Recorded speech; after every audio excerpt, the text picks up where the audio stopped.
Salut à tous et à toutes. You are welcome. Bienvenue dans ce live consacré à la diaspora africaine, qu'elle soit tchadienne, qu'elle soit marocaine, qu'elle soit, voilà. Je reviens plus globalement sur l'actualité de cette semaine et je passerai par quelques vidéos pour, n'est-ce pas, commenter l'actualité comme tout le monde. Je vais revenir particulièrement sur certains sujets qui me tiennent à cœur. Le cas de la résistance camerounaise, comme c'est l'habitude depuis quelques mois, depuis bientôt 1 an. Je reviendrai sur la résistance même au sein au pays, même au Cameroun. Je commenterai avec vous quelques vidéos. J'ai vu une vidéo assez triste en même temps, une vidéo aussi qui me fait rigoler. Et c'est une vidéo qui est assez parlante à mon sens. C'est une vidéo qui qui montre même en fait les failles. C'est une vidéo qui montre le noir en fait face à ses difficultés même du quotidien, face à ses faiblesses. On ne comprend pas comment, jusqu'ici, quelqu'un peut être ultra minoritaire dans une communauté, ultra minoritaire dans un pays, je veux dire, se permettre d'utiliser, je ne sais pas, une scie pour couper son propre frère camerounais. Je fais ici référence à la vidéo du Chinois. Dans notre propre pays, ils peuvent se permettre de blesser gravement un Camerounais sans jamais être inquiétés. On a plus de 150 à 200, 300 Camerounais qui sont entassés. On a juste 2 Chinois qui décident de blesser. Et toujours, il n'y a aucune réaction de notre part. Ça a été le cas au Congo, dans l'un des plus grands marchés, d'ailleurs, si ce n'est le plus grand marché du Congo. On a vu un Chinois encore prendre le couteau, poignarder mortellement un Congolais en plein cœur de Kinshasa, avec des milliers de personnes dans le marché. Il n'y a eu aucune réaction de la part des Noirs. C'est à se demander si nous sommes maudits. C'est à se demander si nous sommes encore des humains. Le cas encore se produit au Cameroun, mais ça devient de plus en plus récurrent. Je me demande pourquoi les mêmes qui sont victimes de racisme en Algérie, victimes de racisme en Égypte, en Tunisie, au Maroc, un peu partout au Maghreb, les mêmes qui sont victimes de racisme là-bas, au point même de porter leur sac et fuir, arrivent chez nous en Afrique subsaharienne et trouvent plutôt un terrain conquis où ils peuvent tout se permettre. Je rappelle ici qu'il n'y a pas que les Noirs qui sont victimes de racisme au Maghreb. Je rappelle ici qu'il y a énormément de Chinois qui sont soit des techniciens, soit des gens partis des prisons chinoises pour éviter la surpopulation carcérale, évidemment, qui sont envoyés dans des chantiers en Afrique. Je rappelle qu'il n'y a pas qu'en Afrique noire, également au Maghreb, il y a énormément, je dis bien énormément, en dehors de l'Afrique subsaharienne bien sûr, des Chinois qui vont travailler dans des chantiers. En Algérie, au Maroc, en Tunisie, en Égypte, un peu partout. Ils sont tout le temps chassés, ils sont aussi victimes du racisme là-bas. Au point où certains ont même préféré quitter les zones majoritairement arabes pour aller plutôt travailler dans des zones majoritairement berbères. La Kabylie ici en référence et les zones amaziques au Maroc et en Égypte également. Ça dit que je me demande pourquoi ça dit que ce qui n'est pas possible ailleurs devient possible tout de suite chez nous. Je me pose encore quelques questions et je me demande si quelque part, en tant que Noirs, nous méritons même le respect. Je ne sais pas, je me pose des questions.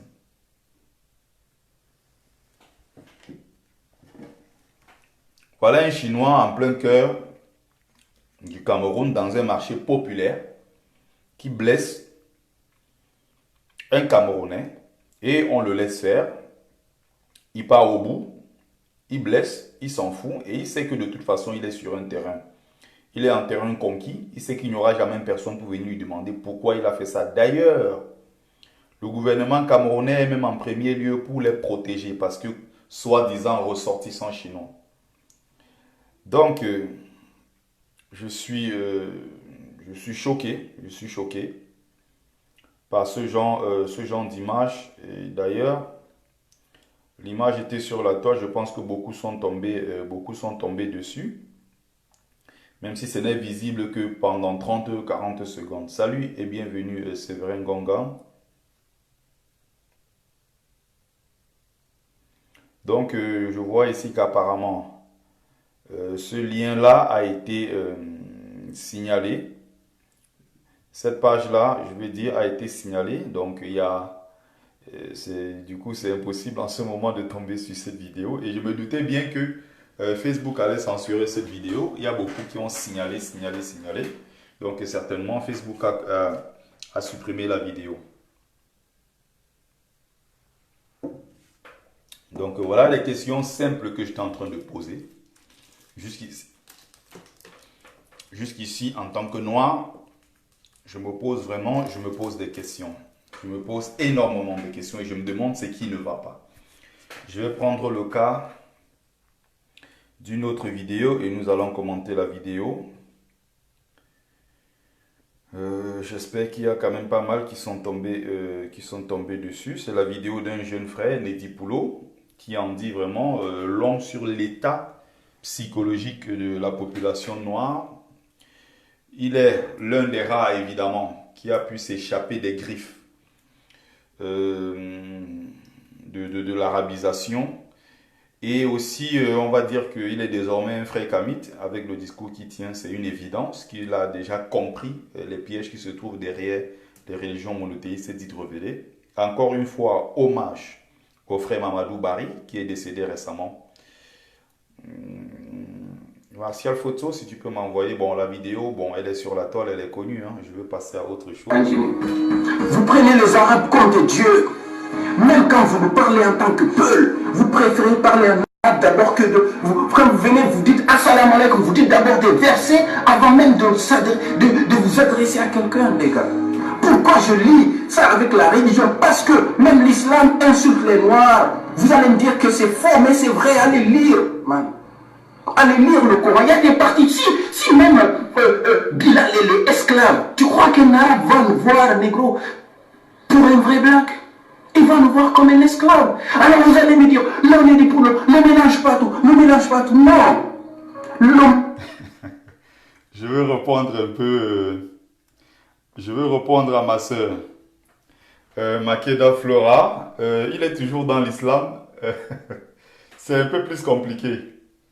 C'est très très compliqué parce que bon, c'est pas du tout évident, hein, c'est pas du tout évident.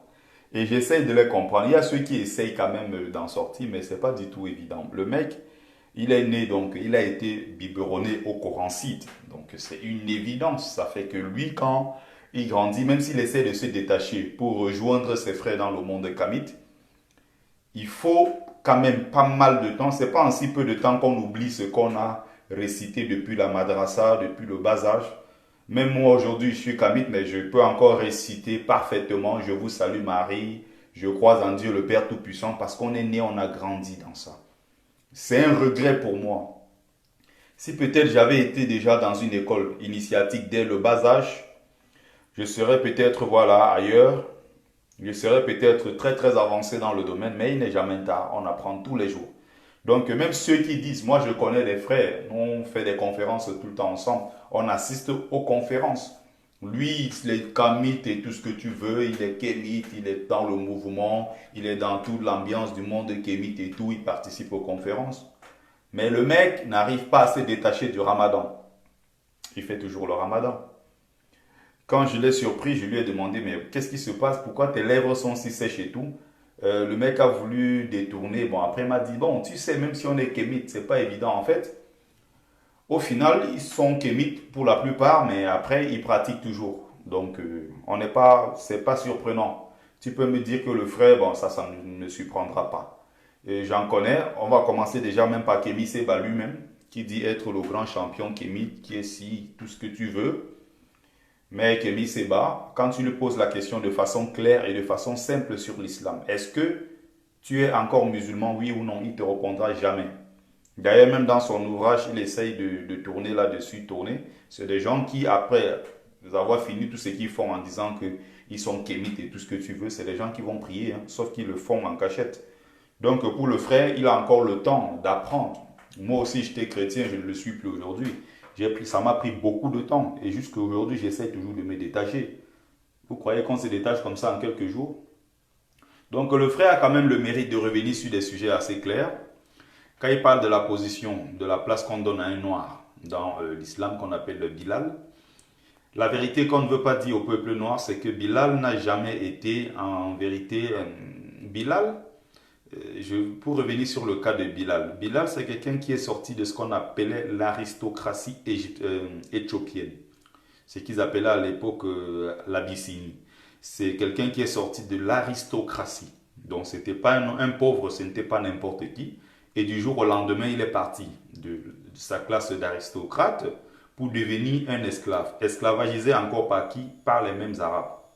Sauf que maintenant, quand il faut donner le bon point, quand il faut distribuer le bon point, on dit que Bilal, c'était un esclave noir. On le réduit au rang d'esclave, l'oubliant qu'il sortait de la plus haute classe de l'aristocratie abyssinienne.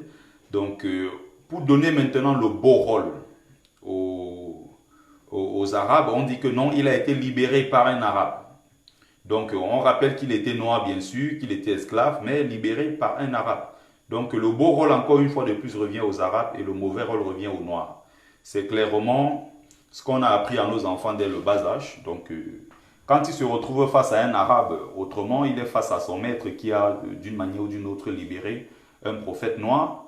Et c'est devenu une récitation, donc il y a beaucoup de cons également quand tu les écoutes. Les arabo-musulmans ne nous voient pas comme des humains, ils voient des bétails. Ils s'en battent les couilles du Coran, les gars. Ces gens ne sont pas musulmans. C'est des incestueux, tout le monde sait. Demandez aux frères qui sont allés au Maroc. Moi, je côtoie les migrants partout. Chez mec, je te dis, je suis partout, les gars. Demandez aux frères qui sont allés au Maroc, en Algérie, en Égypte. Comment ces gens se comportent? Quelqu'un qui couche avec sa mère, quelqu'un qui couche avec sa soeur. Par exemple, le Maroc, c'est le pays le plus prostitué de l'Afrique, man, le tourisme sexuel. C'est là-bas la source. Et ce sont ces gens qu'on voit en France ici qui crient haut et fort. Alhamdulillah, Masha'Allah. Et quand vous prenez les Arabes comme des dieux, comment ces gens se comportent? Quelqu'un qui couche avec sa mère, quelqu'un qui couche avec sa soeur. Par exemple, le Maroc, c'est le pays le plus prostitué de l'Afrique, man, le tourisme sexuel. C'est là-bas la source. Et ce sont ces gens qu'on voit en France ici qui crient haut et fort. Alhamdulillah, Masha'Allah. Et quand il y a le foot là, c'est pas une passion de foot. Ils ont montré ce qu'ils ont dans leur cœur envers nous. Vous avez vu les injures, je vous montre tout ça dans les vidéos, vous allez voir, vous êtes voilà. Ça montre que ces gens ne nous aimeront pas. Pourquoi vous cherchez l'amour de ces gens déjà, les gars? Moi, je préfère un frère animiste chrétien qu'un maghrébin. Je préfère un frère animiste africain de Centrafrique. Parce qu'il est noir comme moi, je suis plus à l'aise avec lui. Il n'y a pas mieux que d'être entre peuples, que d'aller finir dans leur mosquée. Vous êtes tout le temps là-bas, vous dites, alhamdulillah, mashallah, on n'est pas tous pareils, mais le gars, quand il rentre chez lui, négo, il n'a rien à foutre de toi. Allez lire, les gars, arrêtez. Allez vous informer sur ce que ces gens ont fait à notre peuple. 14 siècles d'esclavage, plus que l'esclavage des Blancs. 14 siècles, les arabo-musulmans. Et le Maghreb est le fruit de ce métissage de blacks mélangés aux berbères, l'Empire ottoman et tout. C'est un pays de bâtards. C'est ça le Maghreb en fait. C'est ça qu'on appelle fatou chez nous. C'est-à-dire que des gens qui n'ont pas d'origine. Vous avez oublié qu'on est un grand peuple. Jusqu'à ce que ces gens-là nous méprisent, nous marchent dessus. C'est vrai qu'en France, ici, ils ont plus la force que nous. Parce qu'ils sont beaucoup plus nombreux. Ils sont près de 6 millions ici. Je ne sais pas trop les chiffres. Mais en Guinée, ils ne sont pas plus nombreux que nous. Ils sont non seulement plus nombreux et ils sont aussi mieux organisés. Quand leurs personnes meurent ici, ils ont des organisations, ils ont les pompes funèbres qui font retourner les corps chez eux. Ils ont leur resto du cœur à eux. Ils ont gagné des contrats dans la plupart des marchés périodiques. Donc tout ce qui est fruits et légumes, ce sont eux qui contrôlent ce secteur. N'en parlons même plus du secteur de la boucherie. 70 à 75% des boucheries maintenant en France sont halal. Donc ils contrôlent une grosse partie de l'économie, voilà, de la France. À nous les nègres de nous organiser et non toujours de nous plaindre. Je ne m'adresse pas particulièrement aux frères, Lady Poulot d'ailleurs que je salue au passage, mais il y a quand même pas mal de choses qui font que quand on est noir, on doit se poser des questions. Ceux qui pensent qu'ils sont de l'autre côté, en toute fraternité, et qui peuvent évoluer avec ceux qui n'ont jamais voulu de nous, c'est leur problème. Et je précise en passant que être pour les miens ne veut pas dire que je suis contre les autres. Mais il est important de mettre tout ce qui est black en avant. Et c'est logiquement le réflexe que devrait avoir une race qui est en danger comme le nôtre, dans un monde aussi hostile. Vous n'allez jamais dans leur ambassade au Maroc pour foutre le bordel chez eux, pour leur dire allez vous faire foutre. Vous avez tué l'un de nous, allez vous faire foutre. Voilà vous ne faites jamais ça. Voilà un jeune docteur. Parce que vous, les gens en ville là-bas, à Kaloum, vous passez votre temps au foot. Le foot vous a lavé le cerveau. Quand tu arrives en France, tu vas voir quelqu'un, il a presque 40 ans. Il te dit, petit, n'a pas le nom bombofé. Mon frère, t'as 40 ans, t'as 30 ans, pourquoi tu joues le foot? J'avais fait une vidéo, j'ai montré le satanisme dans le foot, la franc-maçonnerie, et je me suis fait insulter par les Guinéens. Oui, tu es malade, toi, tu vois partout. Les gars, allez vous informer. Mais j'ai l'impression que le monde afro-musulman, c'est le monde le plus malade de Babylone, de tous les Noirs. Parce que quand je parle avec d'autres peuples qui viennent du Cameroun, qui viennent du Congo, qui viennent d'autres peuples, j'ai l'impression que je suis plus à l'aise. Ils discutent, ils acceptent. Mais quand tu discutes avec un Africain qui est musulman, qui est islamisé, surtout en Guinée, surtout les Peuls, là encore, bon, les Peuls, c'est, il faut, sur 100 Peuls, tu verras que 10 là-bas, qui peuvent être panafricains, kamites, qui peuvent t'expliquer des choses pour que vous discutiez bien. Sinon, il va te parler que de religion. On va dire Allah a dit ça, Allah a dit ça.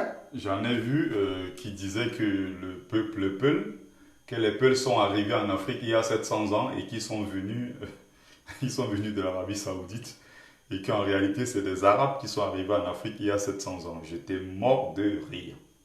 Mort de rire. Et en fait, jusqu'à aujourd'hui, la personne est convaincue que lui étant Peul, il est descendant d'Arabes.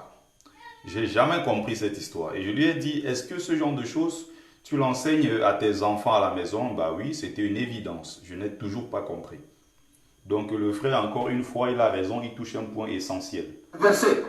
Tu ne parles que de ça, tu crois que on peut être musulman et ne pas être arabisé. On peut choisir l'islam et rejeter l'arabisation.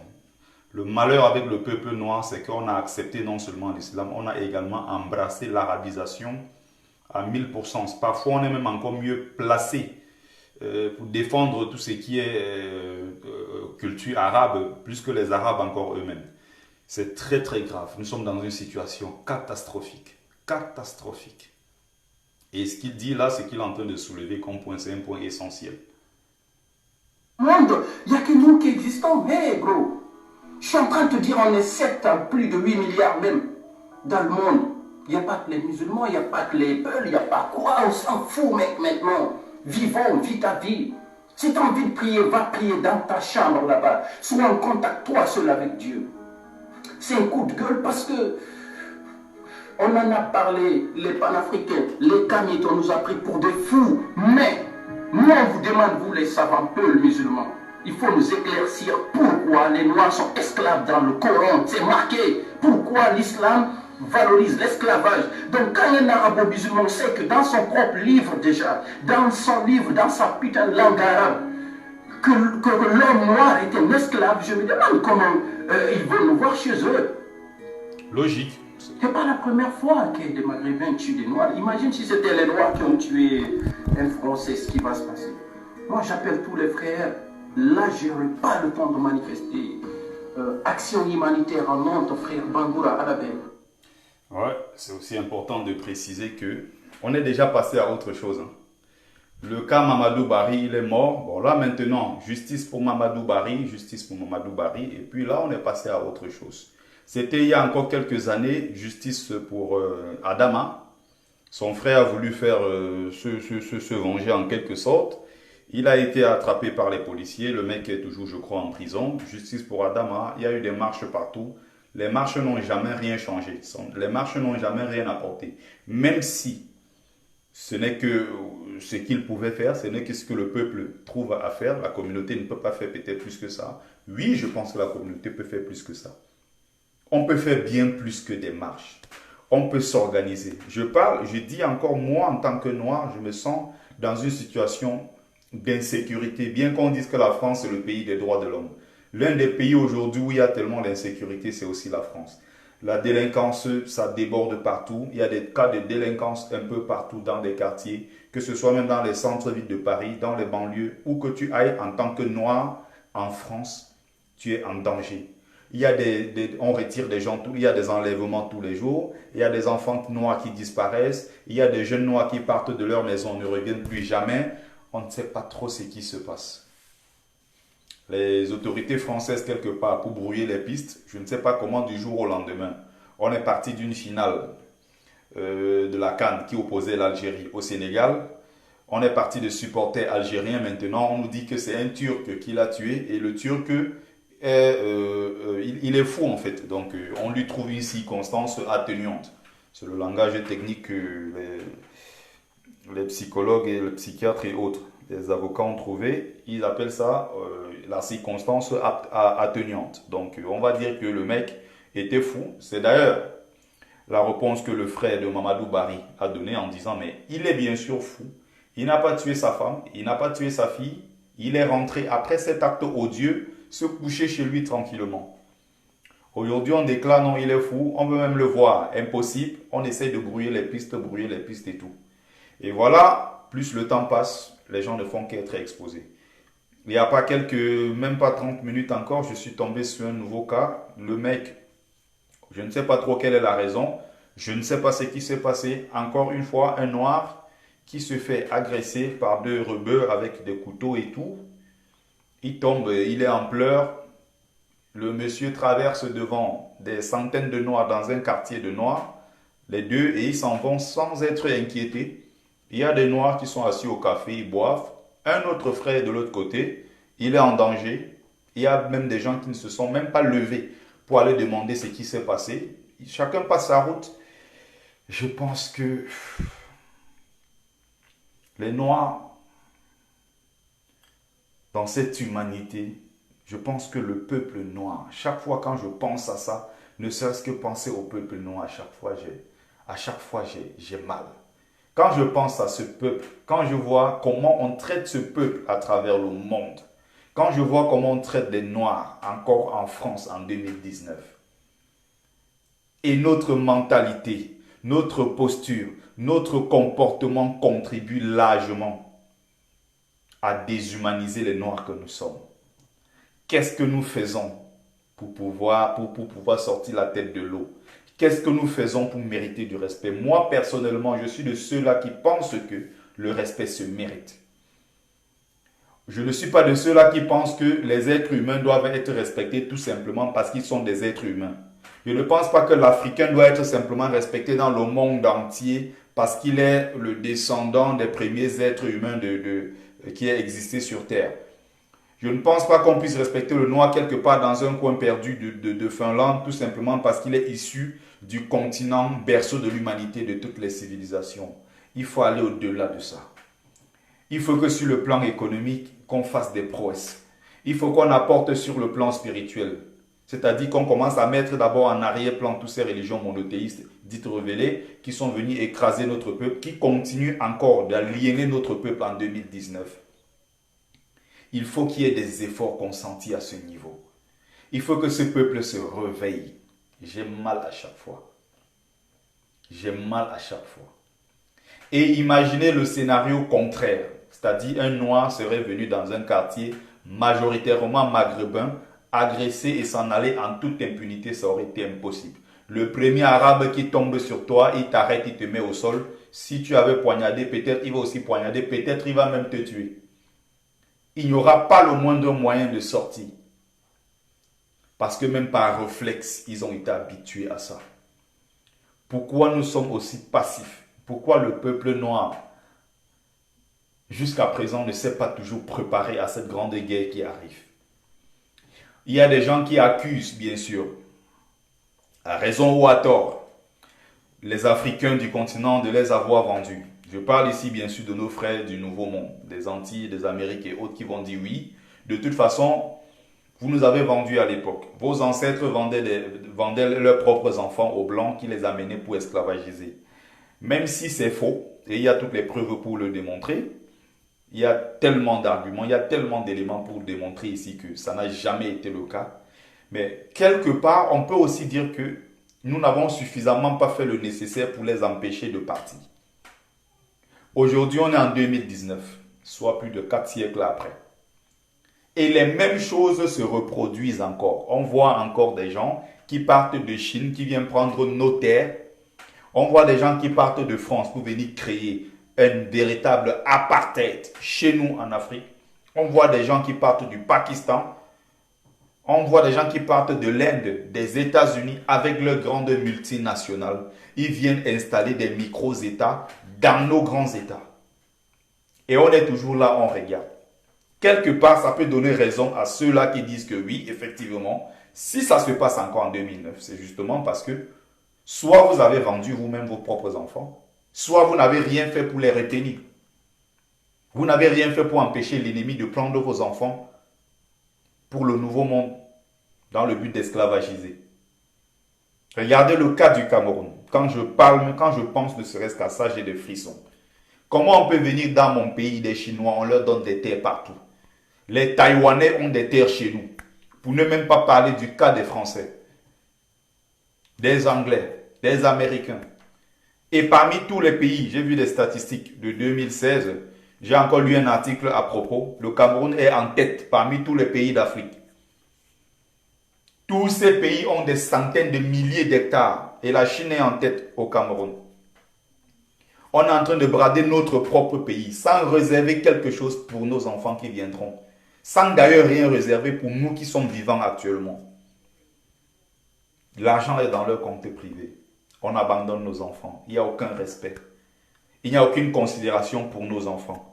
Il y a eu encore en Libye l'autre jour 62 morts dans la mer. Des Somaliens, des Éthiopiens, des Érythréens et autres qui partaient chercher le bonheur. Pas seulement parce qu'ils partaient chercher le bonheur, mais parce que derrière aussi ils fuyaient la guerre. C'est très grave. C'est très très grave. Nous sommes sur quel continent? Si le noir lui-même n'est pas capable de se lever pour défendre son propre frère, si le noir n'est pas capable de tenir un discours rassembleur pour empêcher qu'il y ait des guerres entre les communautés, si le noir lui-même n'est pas capable de fédérer, si nous-mêmes en tant que noirs, nous ne sommes pas capables de nous mettre au-dessus de tout ce qui est clivage entre les noirs nés sur le continent, les Antillais, les noirs arabisés, les noirs musulmans, les noirs chrétiens, les noirs animistes. Tu vas voir le Sénégalais qui est musulman, il va dire les Mandjaks, c'est des sauvages. Les Mandjaks, c'est des gens qui font des fétiches. Tu iras de l'autre côté, tu vas voir le Malien qui est musulman, il va te dire, oh, les Komotigui, les gens qui font le Komo, c'est des sauvages. J'aime pas avoir affaire aux gens de Komo, les gens qui sont au Ditoumou, ils pratiquent des trucs de sorcellerie, ils font des trucs de fétiches. En fait, il ne va pas s'empêcher de te tenir ce genre de discours. Mais si en retour, tu essayes de faire un rapprochement entre son islam qu'il pratique tous les jours et le terrorisme, ça devient un gros problème. Il peut même sortir le couteau sur toi. Pourtant, on est avant tout des frères de la même couleur. On a la même peau, on a le même continent, on a la même culture, les mêmes traditions, on a même les mêmes ancêtres. On est un peuple de malades. Nous ne méritons pas le respect.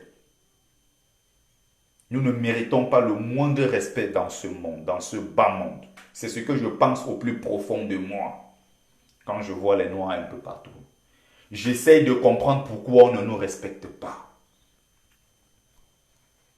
Qu'est-ce qui peut faire qu'on respecte les Noirs en France? On ne respecte jamais celui qui est au bas de l'étage, au bas de l'échelle. On ne respecte pas quelqu'un qui se lève à 5 heures pour aller bosser. On ne respecte pas quelqu'un qui a 60 ans, qui peut nettoyer les McDo à 2 heures du matin. On ne respecte pas quelqu'un qui est agent de sécurité. On ne respecte pas les agents de nettoyage. Pourtant, s'ils ne nettoient pas, les grands DG et autres ne viendront pas travailler. Parce que si tu as un bureau qui est sale, tu ne peux pas travailler dans un bureau qui est sale. S'il n'y a pas un agent pour vérifier, pour assurer la sécurité de ceux qui entrent et qui ressortent, il n'y a pas de vie en fait. Nous pratiquons tous ces métiers depuis des générations en France. Ça n'a jamais suffi. On a rarement vu des Noirs porter des armes ou bien des bombes sur eux pour aller exploser. On a rarement vu des Noirs prendre des quartiers en otage. On a rarement vu des Noirs dans tout ce qui est problème. Nous sommes de toute façon plus nombreux. Nous concourons plutôt à la solution aux problèmes en France, en Europe, aux États-Unis, un peu partout dans le monde. Les Noirs, c'est des gens pacifiques. C'est des gens qui sont pacifistes. Tout ce que vous voulez, mais ça ne suffit pas jusqu'aujourd'hui pour qu'on soit respecté. Je pense que pour que le peuple noir soit respecté, on doit commencer par se préparer à la guerre défensive. On doit commencer à répondre du tic au tac, comme on dit, la guerre du talion. Œil pour œil, dent pour dent. Je pense qu'il faut ça à un moment pour que le peuple noir soit respecté. Je vais prendre une seule partie, ma soeur Makeda, que tu écoutes très bien, que ceux qui sont en train de regarder m'écoutent. Je vais prendre un exemple de quelque chose qui m'arrive à moi-même. Il n'y a même pas quelques jours. J'ai été tellement choqué, j'ai été touché, que je me sentais vraiment mal dans ma peau. Je vais dans un parc avec mon propre fils. Je m'en vais m'amuser avec lui dans le parc. Je suis à peu près à 5-8 mètres. Il est en train de jouer avec beaucoup d'autres enfants de son âge. Il y en a un qui s'approche, qui est dans le lot et qui logiquement, oui, son âge, bien sûr, lui permet, un garçon qui est dans les 7 ans. Il est aussi là en train de jouer avec les autres enfants. Mais je me dis que accepter même déjà que ce genre d'enfant, même si on ne peut pas faire de la différence entre les enfants en France, je me dis c'est un cas quand même très grave. Accepter que quelqu'un comme celui-là vienne se mélanger aux autres enfants qui ont un cursus, qui ont un parcours, qui ont une éducation et autres. Je parle ici d'un enfant gitan qui est dans les 7 ans, 7-8 ans, qui arrive au parc et qui est en train de jouer brusquement avec mon fils. Je suis un peu à distance, je me dis, on ne sait jamais parce que je vois, il tire brusquement la main de mon fils. Je me dis, on ne sait jamais, je vais m'approcher pour mieux contrôler la situation. Je suis à côté et après je me dis, bon, ça va, ils sont en train de jouer tout doucement. Je vais prendre dans mon téléphone et je vais faire une vidéo de mon fils. Je vais envoyer à ma mère en Afrique pour lui dire, regarde comment ton petit-fils grandit bien et tout, il est au parc, il est en train de s'amuser et tout. Il y a une différence entre lui et mon fils, une différence au minimum de 5 ans.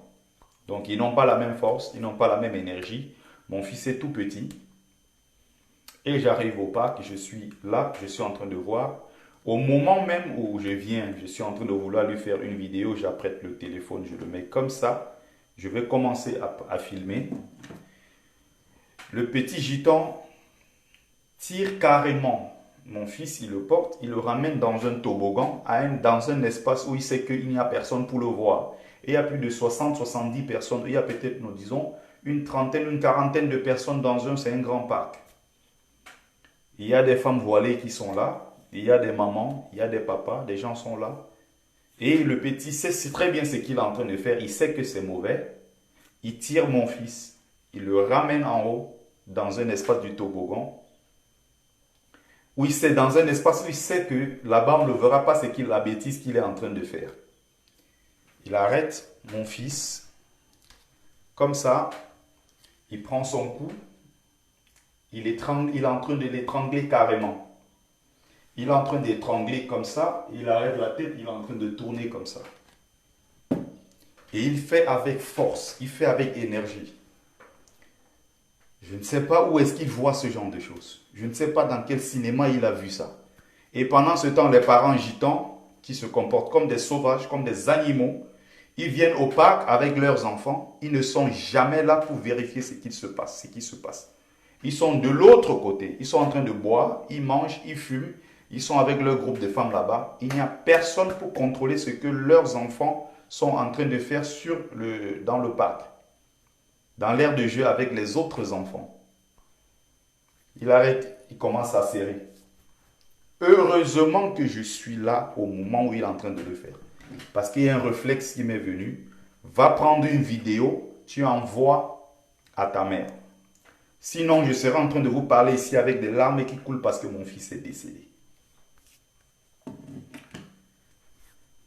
Je crie tellement ça me fait mal, ça me fait même tellement peur que je jette, mon téléphone tombe tout de suite. Si j'avais peut-être su, si j'avais pu supporter quelques secondes, j'aurais pris 4, 5, 6 secondes de la vidéo où il était en train de carrément tenter de l'étrangler. Il était en train de l'étrangler.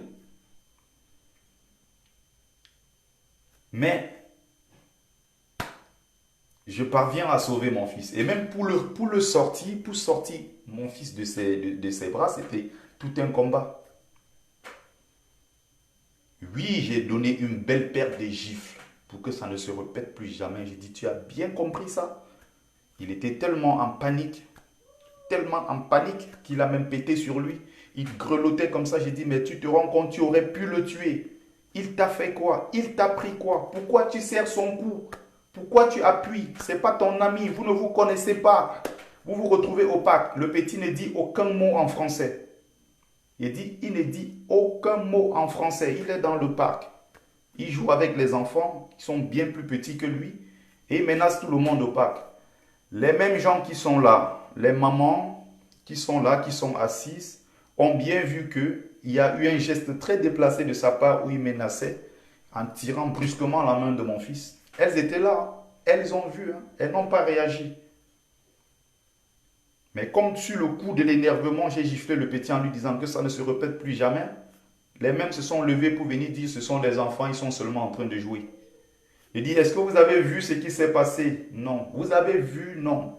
Il y a eu un groupe de plus de 10 à 12, 13 femmes comme ça qui s'acharnaient sur moi en me disant, mais c'est pas normal, ça ne se fait pas. Ce n'est que des enfants qui sont en train de jouer. Mais j'ai dit, est-ce que vous avez vu ce qui s'est passé?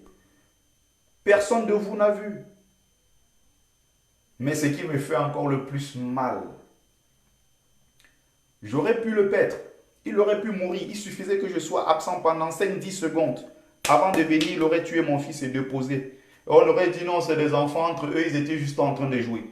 Mais bien sûr que c'est facile de juger quand ce n'est pas son propre fils. C'est trop facile quand c'est les autres. Mais je vais vous dire pourquoi je vous explique ça. C'est juste un petit exemple comme ça que j'ai voulu prendre. Je vais vous dire pourquoi je vous explique. Et je vous dirai pourquoi ça me fait tellement mal. Ça ne me fait pas mal pour ces femmes maghrébines, ces femmes blanches ou bien des femmes gitanes qui étaient là, qui criaient, qui bavardaient, pourquoi tu as fait ci. Et même les hommes accompagnés, même des hommes qui ont fait un groupe de plus de 20 personnes pour venir face à moi. Je leur ai dit, je suis un sacrifié, je suis prêt à mourir pour mon fils. Pourvu qu'il reste vivant. S'il est vivant derrière, il n'y a aucun souci. Mais moi, je suis prêt au sacrifice suprême. Je n'ai pas peur de vous. S'il faut vous affronter 1 à 1, même 10 contre 1, même 20 contre 1, je suis prêt à le faire. Mais la moindre des choses, c'est que quand on vient, on cherche à demander qu'est-ce qui s'est passé. On ne vient pas, on commence à crier, on ne s'acharne pas.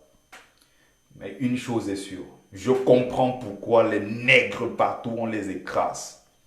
Je comprends pourquoi on peut taper sur le noir partout sans s'inquiéter d'avoir une représaille derrière. Je comprends pourquoi on peut insulter et cracher sur les noirs partout dans le monde sans avoir peur de quoi que ce soit. Je comprends pourquoi on peut venir en plein cœur de Rouen, taper l'autre frère Mamadou Barry, le tuer et s'en aller sans que personne ne l'arrête, sans que personne n'arrête le meurtrier pour le maîtriser, le mettre au sol et lui dire tu viens de commettre un crime. Je comprends pourquoi ça arrive. Parce que le noir n'est pas prêt. Parce que le noir est encore dans la division. Et pendant qu'on est dans la division, les autres en profitent pour nous écraser au maximum. Ils s'en foutent. Quand ils nous voient en tant que noirs. Ils ne voient pas le noir musulman. Ils ne voient pas le noir antillais. Ils ne voient pas le noir africain du continent. Ils ne voient pas le noir chrétien. L'exemple que je prenais tout à l'heure, c'est le Congolais qui est chrétien. Quand il va voir son frère qui pratique le Kingunza, il va dire « Oh, les Ngunza là, c'est des sorciers ». J'ai pris l'exemple du Comore. C'est les mêmes qui seront moqués par les Maliens qui sont musulmans. J'ai pris l'exemple de ceux qui sont un peu plus purs dans la tradition, des Mandjaks par exemple. Ils seront toujours discriminés par ceux qui pensent qu'ils sont très très évolués. Pour revenir sur le cas de mon propre fils, c'est juste des exemples pour comprendre que on aurait pu parler du cas de justice pour Adama, on aurait fini avec justice pour Barry, et on serait en train de dire justice pour mon fils. Et après ça, ça va toujours continuer. Même au moment où je suis en train de parler, il y a un noir quelque part en France qui est agressé. Et parfois pas agressé par un arabe, pas agressé par un blanc, parfois agressé par nos propres frères noirs. On est dans une situation difficile. On est dans une situation difficile. Traducteur, quand tu le dis, il y a combien d'Algériens qui se sont levés pour dénoncer ce crime? Ils ne peuvent pas le faire parce que pour la plupart, c'est ce qu'ils pensent. C'est ce qu'ils pensent de nous, même s'ils ne le disent pas. Combien de Marocains, Algériens, Tunisiens se sont levés pour faire la marche? Je prendrai même le cas de Ziad et Bouna, pour ceux qui étaient en France pendant une période, du moins ceux qui se sont informés, sur les deux enfants, Ziad et Bouna, qui étaient en train de fuir les policiers et qui sont allés entrer dans une centrale électrique. Ils ont été tous électrocutés. Il y a eu des émeutes en France pendant plus de 3 semaines. Il y a eu des casses partout, des drapeaux brûlés, des voitures brûlées. La police a fait des arrestations. On a mis des gens même en prison suite à ça. Après, ils ont été libérés. Et il y a eu tellement de morts. Ça ressemblait même presque à une guerre civile en France. Pas parce que c'est le petit noir qui avait été tué, mais parce que parmi les deux, il y avait un enfant arabe. Ils sont tous descendus dans les rues pour dire qu'on ne peut pas laisser notre enfant mourir de la sorte. Renseignez-vous un peu sur le cas de Ziad et Bouna en France. Mais regardez, il s'agit d'un seul frère, un docteur, à 31 ans. Mention honorable de la part des jurés. Un talent. Voilà un talent qui s'en va au cimetière. Voilà un talent qu'on peut enterrer. Imaginez sa fille, son enfant qui est en train de grandir. Imaginez d'ici quelques années. On va lui dire, on a tué ton père parce qu'il était noir. À la fin d'un match, on l'a insulté, le traité de Sénégalais. Pourtant, ce n'est même pas un Sénégalais, c'est un Guinéen. Même si c'est la même famille. Et par la suite, il a été roué de coups de poing. Il est tombé sur la nuque et il est décédé le lendemain de suite de ses blessures. Pour revenir sur le cas de mon fils. Je prenais juste un exemple pour dire que le nègre que nous sommes, les noirs que nous sommes, nous méritons quelque part toutes ces souffrances que nous vivons. Parce que nous ne faisons rien pour nous détacher de ça. Nous ne faisons rien pour mériter le respect. Nous ne faisons rien pour que les autres aient également peur de nous. Nos dirigeants contribuent. La classe moyenne contribue. Et même la classe la plus pauvre contribue. Les 3 couches même de la société des Noirs. Les trois couches sociales dans lesquelles évoluent les Noirs, que ce soit aux États-Unis, que ce soit en Afrique, que ce soit en Asie, que ce soit partout dans le monde, que ce soit même en Europe. Il n'y a pas une solidarité entre nous. Ce qui m'étonne et ce qui me choque dans cette histoire, Makeba Flora, c'est que pendant tout ce temps, il y a une femme noire qui est assise enceinte avec ses enfants. Elle est venue au parc et elle a vu tout ce qui s'est passé. Elle a vu dans un premier temps, quand le petit gitan agressait mon fils, parce que mon fils, évidemment, à son âge, ne sait pas c'est quoi, grimper sur le dos de quelqu'un, il n'y arrivait pas. Il est assez costaud, il est assez grand quand même pour son âge. Ça peut peut-être laisser croire qu'il a 3 ans ou 3 ans et demi, mais pourtant, ce n'est pas le cas. C'est un tout bébé de 2 ans. Il tente de le menacer. Il lui tire brusquement le bras. Et ses mamans sont là, elles voient. Mais elles s'en foutent. Pour le cas, au moment où on est en train de lui serrer le cou, on est en train de l'étrangler, il y a une femme noire qui est assise. Elle voit tout. Elle ne dit rien. Au moment où toutes ces mamans-là, plus d'une quinzaine, s'acharnent sur moi parce que j'ai asséné une petite paire de claques à l'enfant gitan, vous savez ce qui se passe? La personne la mieux placée pour témoigner en ce moment, c'est qui? C'est bien sûr elle, qui a tout vu. C'est à elle de se lever et dire aux gens qui sont en train de s'acharner sur moi que non, arrêtez, j'ai vu ce qui s'est passé. Il a tenté d'étrangler cet enfant sans que cet enfant ne lui fasse quoi que ce soit. L'enfant n'a rien demandé, il est venu jouer au parc comme tout le monde. Pourquoi tenter de l'étrangler? Pourquoi tenter de l'étrangler? C'est la femme noire qui doit se lever et témoigner. Vous savez ce qu'elle a répondu? Je comprends pourquoi nous, on nous écrase partout. Je comprends pourquoi les nègres ne méritent pas de respect. Je comprends pourquoi on peut même tuer les noirs partout et sans s'inquiéter. Regardez le nombre de Libanais qui sont en Côte d'Ivoire. Ils sont en Côte d'Ivoire des centaines de milliers, installés là depuis des générations. Ils évoluent en toute tranquillité. Ils ont même pu construire une mosquée 100% libanaise. Il est interdit aux noirs musulmans de venir dans cette mosquée-là prier. En plein cœur de Trècheville. Leur mosquée, la mosquée libanaise. Ce sont eux uniquement qui prient dedans. On ne veut pas des sales nègres là-bas pour venir salir des tapis. Mais nos frères et sœurs qui sont au Liban sont défenestrés du 20e, 15e, 16e étage tous les jours, sans qu'il n'y ait jamais une riposte. Pour terminer sur la femme, elle s'est levée. Elle a dit, oui, j'ai vu, je suis conscient, j'ai vu tout ce qui s'est passé. Mais ça ne sert à rien. À partir du moment où tout le monde est en train de s'acharner sur toi, on est en train de crier sur toi comme ça, ça ne sert à rien. Au moment où tu es en train de... Papa le baleine, est-ce que tu peux clarifier ce que tu es en train de dire? Parce que moi, j'ai bien voulu te bloquer. J'ai bien voulu te bloquer. Si tu peux juste clarifier pour que je comprenne bien. Et si tu ne clarifies pas, je vais te bloquer. Donc, il vaut mieux que tu sois clair dans ton message. Je ne sais pas si c'est à moi que tu t'adresses. Ici, dans mon live, dans mes lives, je ne supplie pas les gens de m'écouter. Ceux qui m'écoutent, c'est justement parce qu'ils peut-être trouvent quelque chose. Ils trouvent quelque chose d'intéressant à ce que je dis. Si tu n'es pas intéressé, tu peux te barrer. Donc, le respect se mérite, Christian. Et c'est ça, évidemment. Cette femme, jusqu'à aujourd'hui, je me dis, je vais peut-être revoir cette femme-là un jour quelque part. Ce qu'elle a dit, ça ne sert à rien de faire les problèmes. Il faut éviter les problèmes. Quand tu vois que tout le monde est en train de s'acharner sur toi comme ça, il vaut mieux demander pardon et tu prends ton fils, tu rentres chez toi avec lui. Voilà son discours qu'elle a tenu. Je dis, mais tu as vu ce qui s'est passé? Oui, je suis consciente, j'ai vu tout ce qui s'est passé. Voilà les nègres. Voilà le comportement des nègres. Voilà la réaction des nègres. Et vous voulez qu'on nous respecte. Vous voulez qu'on nous respecte. Ça aurait été quelqu'un d'autre, un maghrébin, un blanc, un chinois et autres. Il se serait d'abord levé pour défendre son propre frère, d'abord, avant de lui demander après qu'est-ce qui s'est passé.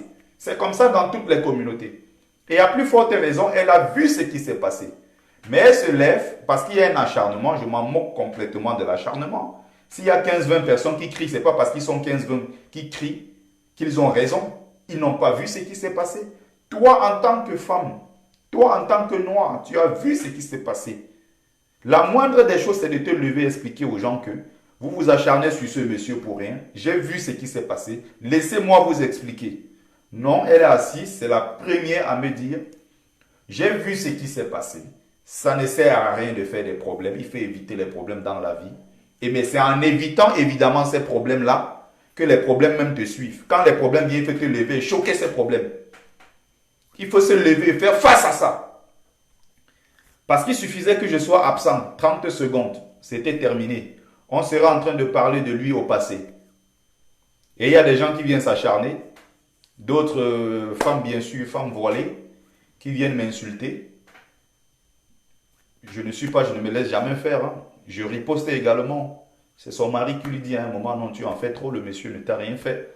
Arrête de gueuler dessus, arrête de crier. Qu'est-ce qu'il t'a fait? Et la femme noire qui est assise à côté a vu tout ce qui s'est passé. Elle est incapable de témoigner. Elle est incapable de dire que non, j'ai vu ce qui s'est passé. Laissez-moi vous expliquer, arrêtez de vous acharner pour rien. Voilà ce qu'elle dit.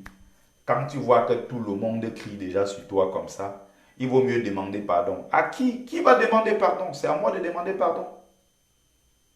C'est au père de l'enfant qui n'est pas là pour voir ce que son enfant. Je passe dessus, je parle d'autre chose. J'ai vécu pendant 2 jours de suite, je ne faisais que des cauchemars. Pendant 2 jours, je ne faisais que des cauchemars.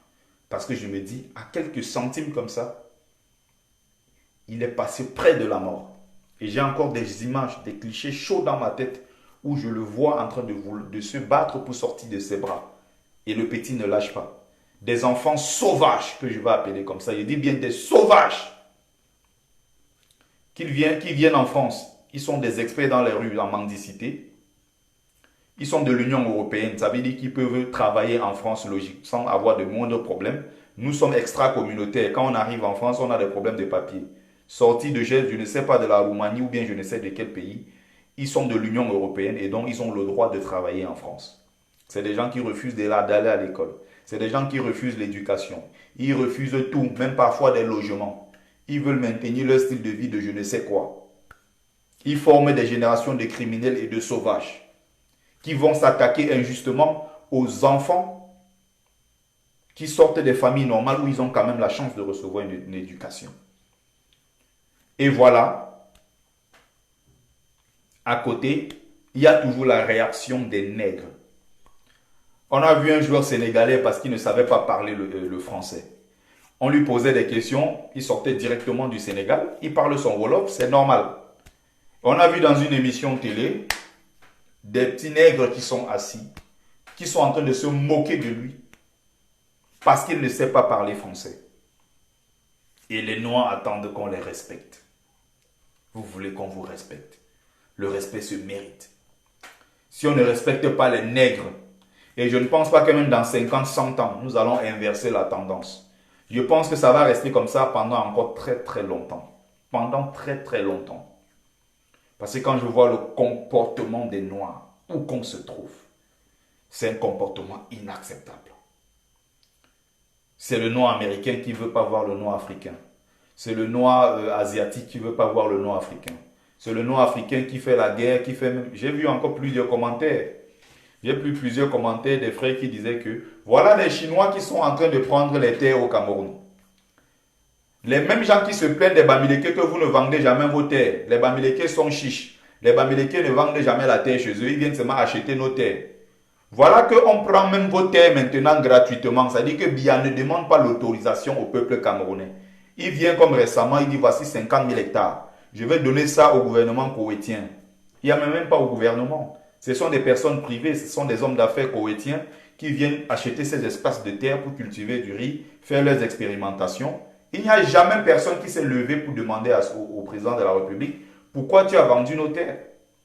Il y a des pygmées, nos frères Baka et autres qui sont dans des zones qui étaient dans des zones forestières, qui sont aujourd'hui dépossédés de leur propre terre, la terre de leurs ancêtres, qu'ils entretiennent avec fierté, avec jalousie même. Ils adorent tellement leur terre. C'est là où ils ont enterré leurs ancêtres. Et on vient aujourd'hui, sans le moindre respect de la nature, de l'environnement, on détruit tout. Et les Chinois viennent construire, les Koweïtiens et autres, les Taïwanais viennent expérimenter je ne sais pas quelle culture. Et le gouvernement camerounais n'a même pas le droit de regard sur ce qu'ils font à l'intérieur de ces 50 000 hectares. Le contrat est signé. Ils ont pris l'argent, ils ont mis en poche. Voilà le Cameroun. Et les mêmes gens qui crient tous les jours sur les réseaux sociaux que oui, les Bamileke sont ci, les Bamileke sont ça. On ne voit pas les mêmes gens se lever pour demander mais qu'est-ce qui se passe dans les régions de l'Est? Qu'est-ce qui se passe dans les régions du Sud? Le bois part de ces zones-là depuis des années, depuis des décennies. Il y a des camions tous les jours qui font des va-et-vient avec de bois de billes, direction l'Europe. Ils n'ont jamais posé des questions. On vient chasser les gens qui occupent les terres depuis des siècles. On envoie l'homme de l'autre côté, dans des zones encore où la terre est infertile. On les renvoie dans des zones où l'environnement est hostile. Ils n'ont jamais rien demandé. Personne ne s'est jamais soulevé pour ça. Mais parce qu'un Bamileke a pris 150, il a acheté 150 mètres de terre seulement à Yaoundé, on s'acharne contre lui pour dire que les Bamileke sont venus nous envahir. Les Chinois qui envahissent, vous n'êtes jamais au rendez-vous pour les repousser. Voilà le Chinois en plein cœur, je ne sais pas, de Yaoundé ou de Douala, qui tape un frère camerounais et le blesse. Et il y a un Noir qui est à côté. Ce qui m'amuse même, c'est la réaction du Noir qui est à côté. qui lui dit que mon frère, tue-le seulement. Mon frère, tue-le seulement, prends un truc, tu le tues. Et lui-même qui est en train de dire ça, il est là, il regarde. Pourtant, c'est ton frère camerounais qu'on est en train de blesser gravement dans ton propre pays, sur ta propre terre. Tu es incapable de réagir. Tu demandes à celui qui est déjà blessé de prendre je ne sais pas quoi et aller le tuer. Et le lendemain, c'est le même qui va être arrêté. Il ne va même pas être jugé et il sera mis en prison par le même régime qui soutient les Chinois, par le même régime qui soutient les Français. C'est ainsi que les Français ont créé en Afrique plusieurs micro-États. Je pars moi-même, je suis sorti moi-même d'un village où il y a l'une des plus grandes entreprises privées du Cameroun qui cultive la banane, les ananas, les poivres et autres. Quand vous entendez aujourd'hui le poivre, on dit le poivre de Penja. Le poivre de Penja, c'est le meilleur poivre dans le monde. C'est consommé c'est-à-dire que dans les plus grands palaces, les plus grandes tables du monde consomment ce qu'on appelle le poivre de Penja, le poivre qui vient de chez moi. Mais je ne vous dis pas que là-bas c'est un apartheid. C'est un État dans un autre État. Pourtant c'est sur notre terre. Il y a des endroits où on n'a pas le droit d'aller parce que ça appartient aux Français. Ils ont leurs écoles là-bas, ils ont des centres de santé, ils ont tout là-bas qui appartient aux Français. Ils ont des trucs de la culture française. Tout, tu as l'impression à un moment que tu es dans une rue de je ne sais d'où. C'est pareil au Pakistan, les Indo-Pakistanais qui sont installés depuis des générations. Ils ont des villes et des quartiers entiers qui appartiennent aux Indo-Pakistanais. Les Kenyans eux-mêmes n'ont pas le droit d'y mettre des pieds. Ou bien même quand ils vont là-bas, ils partent faire quoi? Des petits boulots, des petits jobs, nettoyer le sol, faire agent de sécurité, je ne sais pas, découper les morceaux de viande. On les embauche comme ça quelque part dans des petits métiers. Et ils se plaisent dans ça et le peu d'argent qu'ils gagnent, ça suffit. Et les Noirs, de partout au monde. Et les Camerounais. Voilà ce qui se passe. Voilà où nous en sommes. Incapables de nous défendre. Incapable de nous défendre. Le mec qui est à côté qui lui dit que prends un truc, tu le tues. Pourtant, c'est ton propre frère. Ça aurait été en Chine. C'est tous les commerçants chinois qui auraient pris des bâtons, des couteaux pour tuer le noir. Et on a vu des images en plein jour où on tape un noir, on tue dans un marché en Chine. Pour ne même pas parler des pays du Maghreb où ils tapent là-bas et ils tuent tous les jours. Ils tapent, ils tuent tous les jours. Le moindre pépin, quand un Égyptien, je ne sais pas, a un problème avec le noir, le premier noir qu'il voit en route est un adversaire. Que tu sois congolais, que tu sois antillais venu visiter les sphinx d'Égypte, que tu sois, je ne sais pas, noir américain, tu es la cible. Ils ne font pas la différence entre nous. Mais nous nous cassons la tête tous les jours à expliquer que non, on est antillais parce qu'un peu plus civilisé, parce que créolisé, on est un peu plus civilisé que ceux qui viennent d'Afrique, qui sont des sauvages d'ailleurs, qui ont des problèmes de papier et qui, il y a quelques années, ils vendaient leurs propres enfants. On tente de montrer qu'il y a une différence entre le noir américain, parce que bon, il sort des États-Unis, première puissance, et du coup, il n'est pas comme le noir qui vient d'Afrique. On veut faire la différence entre le noir qui est chrétien et le noir qui est musulman. On fait la différence entre le noir qui est animiste et le noir qui est bouddhiste, ou bien le noir qui est devenu, je ne sais pas par quelle alchimie, des noirs qui se sont autoproclamés descendants de juifs. On va tout voir sur cette terre. Et ne soyons pas surpris qu'on nous écrase partout. Ne soyons pas surpris qu'on nous humilie partout. C'est ce que je disais encore il y a quelques temps. Quand il y a eu la mort de Mamadou Barry, il y a beaucoup qui ont appelé en disant qu'il fallait qu'on abandonne tous les produits halal.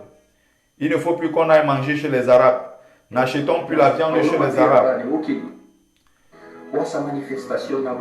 Ne faisons plus ceci. Mais j'ai posé la question ici dans mon live. Si on n'achète plus la viande chez les Arabes, où allons-nous acheter la viande? Est-ce que les Noirs ont eux-mêmes leur label à eux qu'on appelle le halal? Les Noirs eux-mêmes qui disent que c'est les Noirs musulmans, oui. Aujourd'hui, vous ne pouvez plus acheter. À partir d'aujourd'hui, on suppose, oui. Vous ne voulez plus acheter la viande halal chez les Maghrébins. Où allez-vous acheter la viande? Je prends le cas de la France seulement. Pour ne pas citer les autres pays. Parce que même en Angleterre, en Belgique, n'en parlons plus. En Italie, en Espagne, au Portugal. Dans tous ces pays, le secteur du halal, ce sont les mêmes gens qui contrôlent.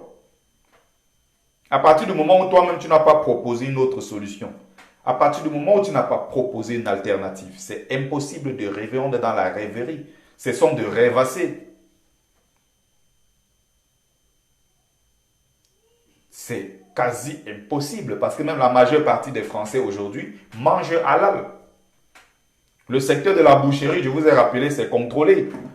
70 à 75% c'est contrôlé par les Arabes. Dites-moi comment vous allez aller manger halal ailleurs. Vous allez manger ça où? Vous avez vu les Maliens, nos frères sénégalais ou somaliens, je ne sais pas quoi, qui sont tous musulmans. Vous avez vu la communauté afro-musulmane créer leur propre halal. Depuis quand? Dans les rêves. Les marchés périodiques dont je parlais. 80% contrôlés par les qui? Par les mêmes gens. C'est les mêmes rebeux qui ont ces marchés. On est toujours dans le suivisme. Donc à un moment, il faut que les gens arrêtent de dire ne faisons plus ceci. Non, ne prenez plus Royal Air Maroc. Si on ne prend plus Royal Air Maroc, on va prendre quoi? Cameco? Allez prendre alors Cameco. Heureusement qu'à ce niveau, il y a quand même Ethiopian Airlines et Kenya Airways qui essayent de faire la différence. Mais il faut bien sûr qu'il y ait davantage de vols de Kenya Airways, bien d'Ethiopian en direction de tous les pays africains, que ça desserve tous ces pays d'Afrique. Moi-même, je serais fier d'aller prendre ce vol-là. Tous ceux qui se plaignent tous les jours. Qu'est-ce qu'on propose derrière? Rien du tout.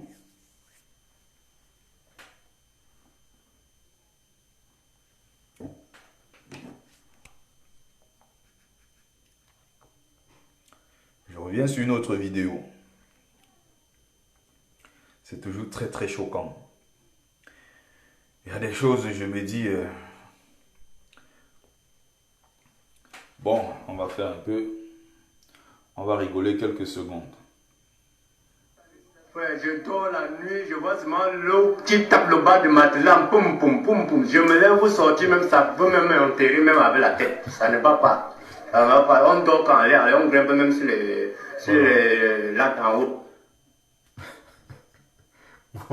Ouais, je dors la nuit, je vois seulement l'eau qui tape le bas de matelas, poum, poum, poum, poum. Je me lève, vous sortir, même ça peut même enterrer, même avec la tête. Ça ne va pas. Ça ne va pas. On dort quand on grimpe même sur les lacs en haut. Oh là là. Ah, terre de mes ancêtres, le Cameroun. Terre de mes ancêtres, l'Afrique, j'adore. On est dans quel monde? On est vraiment dans quel monde? J'espère que la vidéo que j'ai partagée récemment, il y a quand même beaucoup. J'espère qu'il y a beaucoup qui ont... J'espère qu'il y a beaucoup qui ont demandé, qui ont aidé, voilà, qui ont cotisé. Parce que c'était aussi ça le but. La petite fille Alima qui a été brûlée grièvement par sa grand-mère parce qu'elle a volé. Parce qu'elle a pris un morceau de poisson dans la marmite. Voilà ce que devient notre peuple. Je crois cette vidéo, vous l'avez vue. Salut, je suis Julio Dimitri. Je viens vous parler de la situation de la petite Alima Marie qui a été brûlée par sa grand-mère parce qu'elle a pris un morceau de poisson dans la marmite sans son accord. Alors c'est mon ami Samori qui est en train d'aller à un deuil à Nanga et Boko, qui est surpris de voir une petite fille brûlée dans la rue en train de... Voilà, il y a un PayPal qui a été créé à l'occasion par le frère Daniel et Sissima et le PayPal est encore disponible. Donc j'espère que vous avez quand même cotisé. J'espère qu'il y a quand même certains qui ont fait des petits dons pour aider vraiment la petite fille. On est dans une situation très très compliquée. On a un peuple... Aujourd'hui, tout le monde compte sur la diaspora camerounaise. Au moindre pépin, ils sont toujours là à crier, il faut que la diaspora cotise. Mais quand on dit aux mêmes gens, levez-vous, levons-nous pour combattre ce régime satanique de Biya, pour qu'il dégage, qu'on installe le professeur Maurice Kamto et que désormais, il y ait l'assurance maladie. C'est Maurice Kamto la solution au problème des Camerounais. C'est d'ailleurs pour ça que le peuple l'a voté, pour qu'il apporte des solutions à nos problèmes. Jusqu'à présent, on a toujours des gens qui insultent à longueur de journée. Et voilà les mêmes gens qui insultent quand ils sont dans les problèmes, ils font des litchis pour demander à la diaspora de cotiser. Les artistes, pareil. On a vu l'autre venir insulter le peuple camerounais, insulter la basse, dire comment nous on est des voyous, dire comment la basse est un rendez-vous. C'est le rendez-vous de quoi? Des sans-papiers, des clandestins et tout. On a tout entendu. Mais sachez que il pleut sur tous les toits.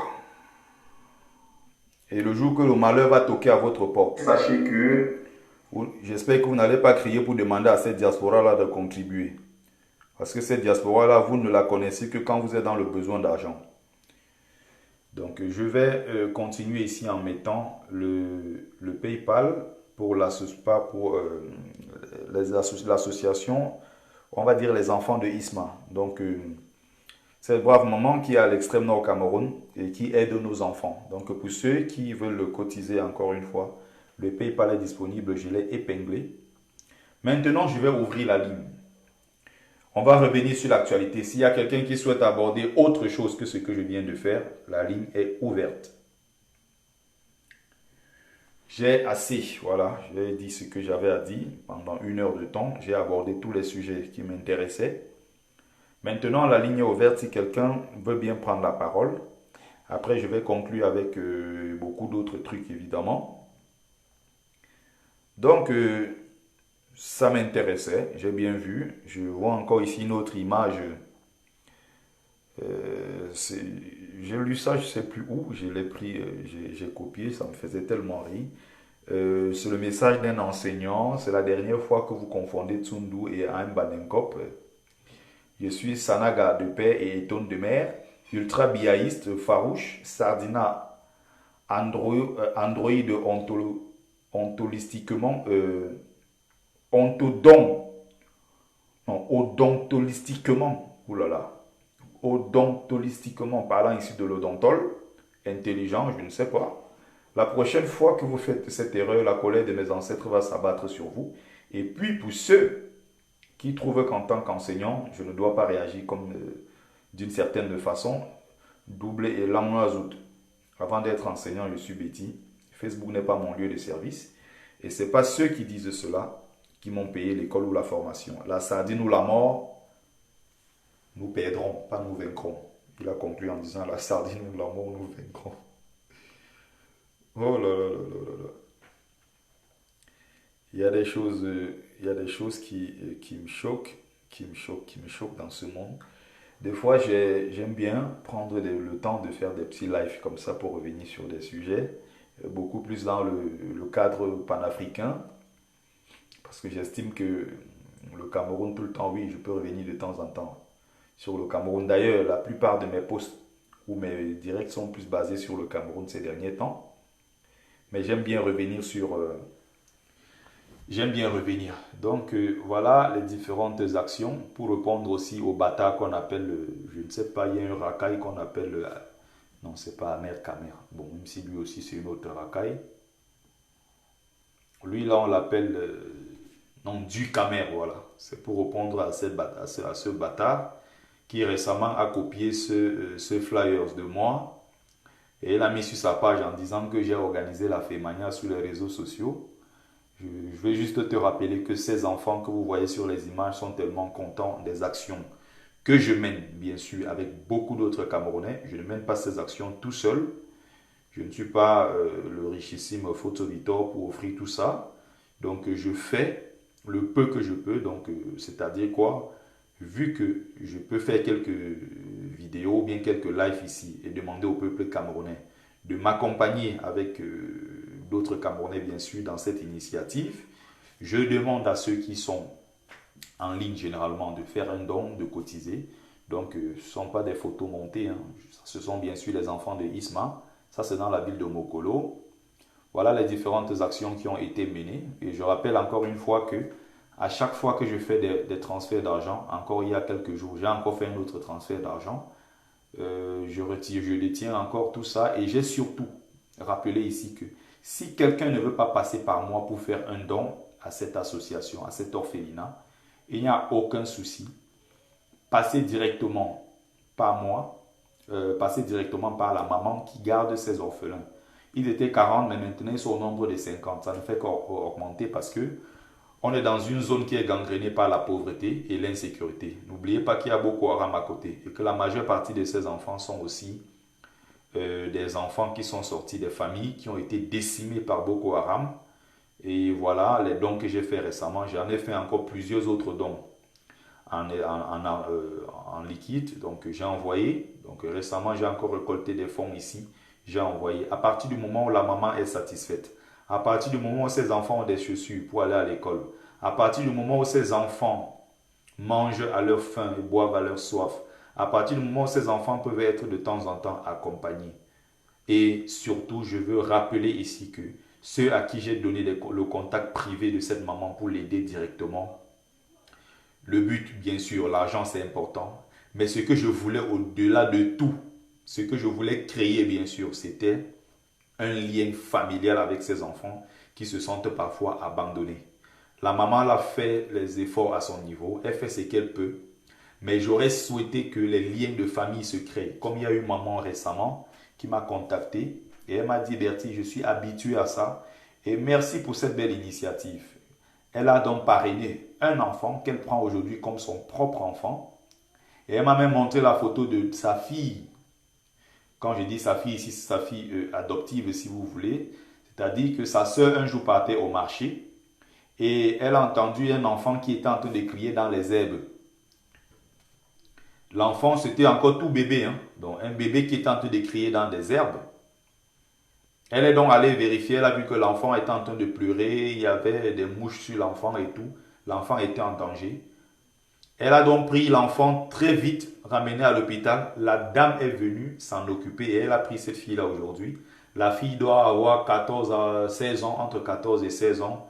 Magnifique fille d'ailleurs, elle était très belle, j'ai reçu des photos inbox. J'ai même failli déposer ma candidature.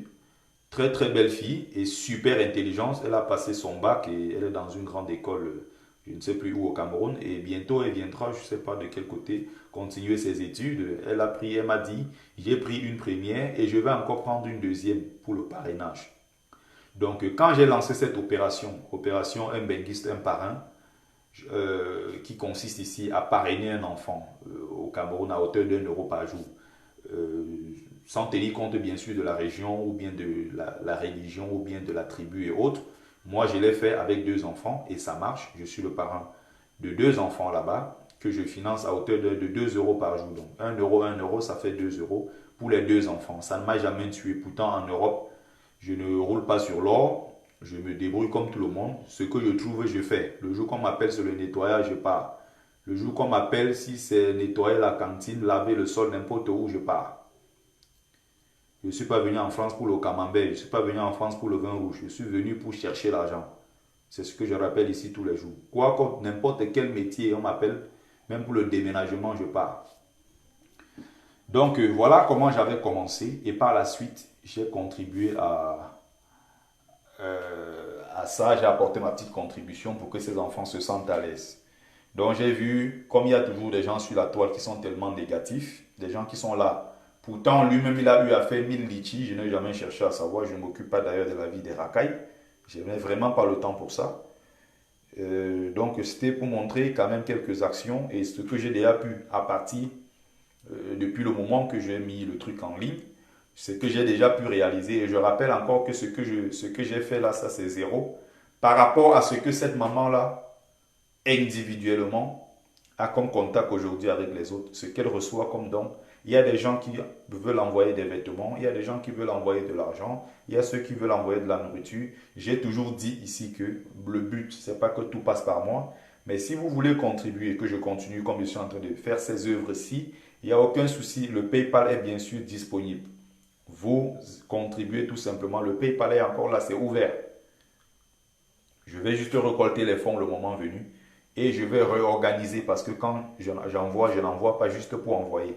Il y a quelqu'un qui est un intermédiaire, qui contrôle tout ça et qui me rend compte. Et je reviens ici avec des vidéos, je reviens avec pas mal de trucs pour montrer comment les choses se passent là-bas, pour vous montrer même d'ailleurs l'évolution même de la situation.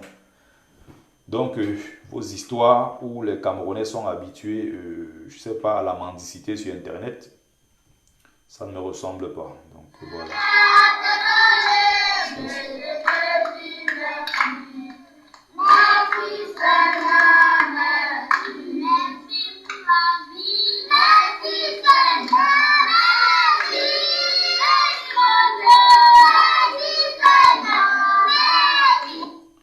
Quand je vois ces enfants comme ça, en joie, chanter, danser et surtout le soir étudier leurs leçons, manger à leur faim, boire à leur soif, Monsieur, je suis content de ce que je fais. Je ne suis rien, je n'ai rien. Mais ces enfants, par moment, ont été à l'abri de tout ce qui est besoin primaire. C'est grâce à vous. Ceux-là, c'est grâce à ceux-là qui ont massivement cotisé dans le PayPal.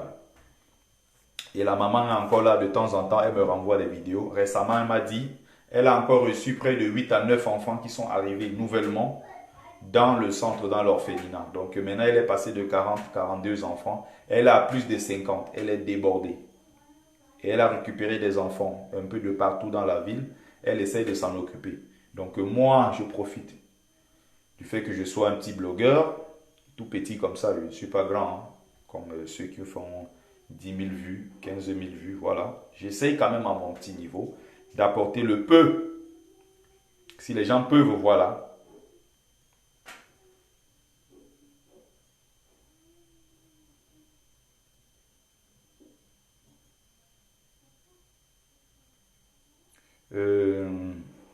Nicole TNT, j'avais tellement de respect pour toi, Bertie. Mais depuis que tu t'es lancé dans la campagne de sabotage contre certains combattants, je suis dessus. Je pensais que tu étais rassembleur et non un diviseur. Tu n'as pas suggéré quoi les problèmes, mais je continue à contribuer. Même comme tu ne sais pas. Les mêmes gens que tu défends Mordicus aujourd'hui te causeront tort demain. C'est ma position sur certains points qui sont des points assez évidents. Je rappelle que tu parles juste pour parler. Heureusement que tu arrives à faire le distinguo, c'est-à-dire, moi Bertie, je suis quand même à l'abri. Quand tu dis que heureusement, mais malgré ça, je continue à cotiser. C'est une très belle réaction, ma soeur Nicole Le TNT. Ça veut dire que tu es consciente du fait que ces enfants sont en difficulté et que ces enfants ont vraiment besoin de toi, ils ont besoin de tes contributions et autres. Ça, tu arrives à faire le distinguo, tu sais faire la part des choses. Et j'apprécie cela en toi. En ce qui concerne maintenant ce que tu dis, j'ai tiré sur les combattants. Je n'ai en aucun cas tiré sur les combattants. Et même si je l'avais fait, j'ai le droit de le faire. J'ai ramené certains combattants à la raison. J'ai attiré l'attention de plusieurs combattants ici. Et si tu peux me donner pour dire ici que je suis venu, j'ai créé la division. Si tu peux me donner un seul élément que j'ai déjà donné ici dans mes directs où je me suis attaqué à un camarade combattant, c'est-à-dire m'attaquer à lui peut-être en montant des choses qui ne sont pas vraies sur lui, en disant des mensonges sur lui, en faisant de la médisance. Si tu peux me donner un seul exemple, je te mets au défi, tu es encore dans le live, tu me mets juste un commentaire ici, que sur la vie peut-être d'un camarade comme Calibri, j'ai dit telle chose, que j'ai dit telle chose sur la vie du fils du planteur, que j'ai dit telle chose sur la vie, que je me suis attaqué à la vie privée des gens. Je suis resté strictement dans le cadre du combat et j'ai rappelé à mes frères qu'à un moment, ils en faisaient trop et qu'ils ont en quelque sorte pris le combat en otage. Le combat que nous menons, cette résistance, que ce soit basse, que ce soit corps, que ce soit autre. Et quand tu finis en bas en parlant de « je suis en train de m'attacher aux gens qui demain, tôt ou tard, me causeront du tort », tu ne sais pas de quoi est fait le lendemain. Laissons déjà, laissons ce qui va arriver, que ça arrive. Tu parles comme ça du mouvement corps. Donc on comprend très bien pour qui tu roules. Mais c'est bien d'avoir fait le distinguo. Donc j'attends encore que tu me démontres ici que dans le live que j'ai fait pour recadrer mes camarades, j'ai dit un seul mot déplacé sur leur vie privée. J'attends ça ici. Parce que c'est souvent avec ce genre de commentaires nocifs. Quelqu'un qui n'a pas compris ce qui s'est passé, je dis tu es très loin de ce qui se passe au sein de la base. Tu ne connais rien de ça. Je dis bien rien. Tu ne connais pas ce qui se passe au sein de la base. Même moi, il y a des choses au sein de la base qui m'échappent. Je ne suis pas dans tous les rendez-vous, dans toutes les réunions et autres. Je viens à la marche comme tout le monde. J'organise mes lives quand il faut organiser. Et voilà. Parfois, je suis même loin de certaines choses. Mais ton commentaire que tu viens de mettre, tu ne sais pas ce qui se passe. Donc, c'est avec ce genre de trucs. Parfois, tu dis ça. Il y a des gens qui vont venir lire. Ah, ils vont se dire que oh, celui-là, c'est aussi un adversaire. Il s'est attaqué à tel, il s'est attaqué à ci. Mais si généralement vous parlez derrière, vous n'avez jamais de preuves. Nicole Chuente, j'attends encore que tu me mettes un seul mot ici. Et il y a encore 90 personnes en ligne. Et je suis sûr que parmi les 90, il y a au moins 3, 4, 5 qui ont regardé le live que j'avais fait pour m'adresser à mes camarades, qui sont toujours mes camarades. Je n'ai jamais craché sur quelqu'un ici. Donc, il faut arrêter ce genre de mélange-là. Après, vous pouvez penser ce que vous voulez. Hein. Je dis ce que je dis. Je dis ce que je pense. Je suis responsable de ce que je dis. mais je ne suis pas responsable de vos interprétations. Je peux dire dans le sens de bien faire, vous l'interprétez mal parce que vous voulez l'interpréter mal, ou peut-être parce que vous n'avez pas compris, ça vous a échappé. Mais je suis encore une fois de plus ici, je le rappelle, responsable de ce que je dis et non de ce que vous interprétez.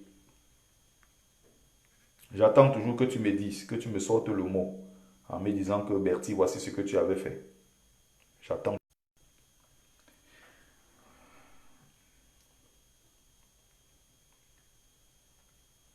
Vous parlez de tirer sur les gens. Voilà les vrais tirés qui sont en train de préparer là. La bombe que l'autre a préparée. Tu as vu comment on tire sur les combattants. Et surtout, on tire sur les combattants. Ils tirent en protégeant d'autres combattants. Donc, c'est-à-dire qu'on tire sur les gens, on leur rappelle le défaut dans le combat qu'on est en train de mener. Mais quand il s'agit des camarades, c'est-à-dire le cercle de copains, on ne déclare pas, on ne dit pas haut et fort ce qu'ils font. On essaie de tirer la couverture d'un côté, comme on dit chez nous au Cameroun. Ils ont un parti pris de façon claire. On voit le live que l'autre a annoncé, notre sœur Sandy Boston des États-Unis, qui parle de Big Mami a fait ci, Big Mami a fait ça, Nietzsche a fait ci, tous ces gens. En fait, elle balance sur un cercle de personnes. On comprend très vite, c'est évident. Mais toi, peut-être qui ne vois pas les choses, toi, peut-être qui n'a pas certaines informations, tu vas voir que, oh là là, elle a raison parce qu'elle soutient celui que j'aime. Je vous ai toujours dit dans ce combat, détachez-vous de tout ce qui est émotion. Apprenez à analyser les choses froidement. Détachez-vous des émotions.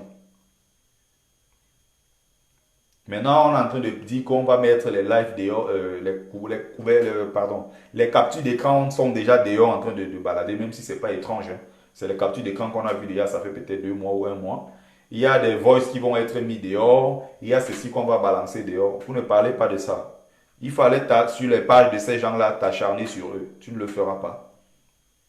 Et puis on va venir sur la page de Bertie dire que j'ai tiré sur les camarades. Tu es libre de me respecter, tu es libre de ne pas me respecter.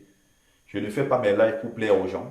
Et moi, je suis là. Il y a 90 personnes. Même s'il n'y avait que 5 ou 10 personnes, je continuerai mon live en toute tranquillité. Je connais les sujets. Si j'annonce maintenant, là, le direct va monter à 1000 personnes, 1500 personnes. Parce que aujourd'hui, je n'ai pas envie de parler de ça. Je n'étais même pas dans ce live pour aborder. Je suis dans le live, ça fait plus d'1 heure. Je n'ai pas pris le temps de revenir sur la politique au Cameroun et autres. Moi, je voulais parler de l'Afrique plus globalement. Donc, je suis revenu ici sur le cas du frère Mamadou Barry et un peu de trucs dans la communauté noire. Voilà. C'est le but de mon direct d'aujourd'hui. Revenir dire que j'ai tiré sur les camarades sans la moindre preuve.